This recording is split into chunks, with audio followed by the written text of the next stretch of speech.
Iċ-ċentri LEAP madwar il-pajjiż qed jagħmlu differenza fil-ħajja tan-nies, fil-fatt huma wieħed mill-investimenti li qed jagħmel il-Gvern biex jiġġieled il-faqar. Fis-Serdan Fun News Breakfast Stephen Vella, il-koordinatur ta' dawn iċ-ċentri. Ekku il-proġett LEAP beda b'fondi Ewropew biex ngħinu l-aktar fil-bżonn. Samna lil Malta f'5 reġuni u reġjun Tawdex, hemmhekk ftaħna iċ-ċentri tagħna u qegħdin naħdmu biex fil-komunità, fir-reġjuni, fil-lokalitajiet li ninsabu fihom, aħna nirkorru u nżuru dawn in-nies li għandhom bżonn għajnuna soċjali biex nintegrawhom iktar fis-soċjetà, prattikament neliminaw l-esklużjoni soċjali. Iċ-ċentru LEAP qed jilħaq 4,000 familja kull 3 xhur billi meta jitqassam dak magħruf bħala l-ikel tal-Unjoni Ewropea jsiru żjarat lil familji biex jingħataw gwida dwar aspetti oħra tal-ħajja. B'sodisfazzjon Vella spjega kif aktar minn 160 persuna sabu impjieg. U meta l-proġett kien kofinanzjat minn Ewropea u hemmhekk ħdimna mal-fuq minn 250 persuna, 60 minnhom irnexxinna nassistuhom biex jitlu fid-dinja tax-xogħol.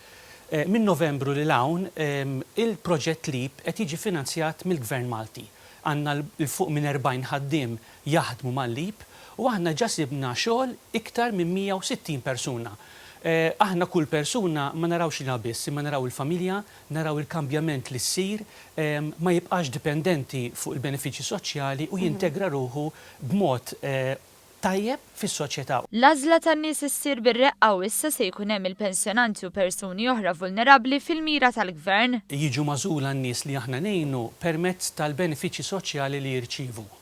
U allura qed nifukkaw b'mod speċjali b'dak li għandu x'jaqsam tqassim tal-ikel tal-Ewropa ma' familja. Jiġifieri ikollok żewġ tiwlied taħt is-16 sena jew iktar.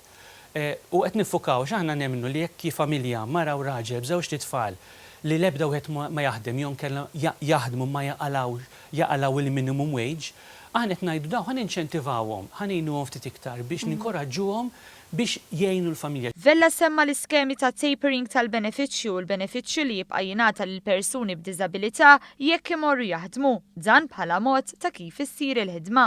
Aħna rridu nirresponsabilizzawhom, ma rridux inġorruhom aħna fuq spallejna, ma rridux nagħmlu xogħolhom.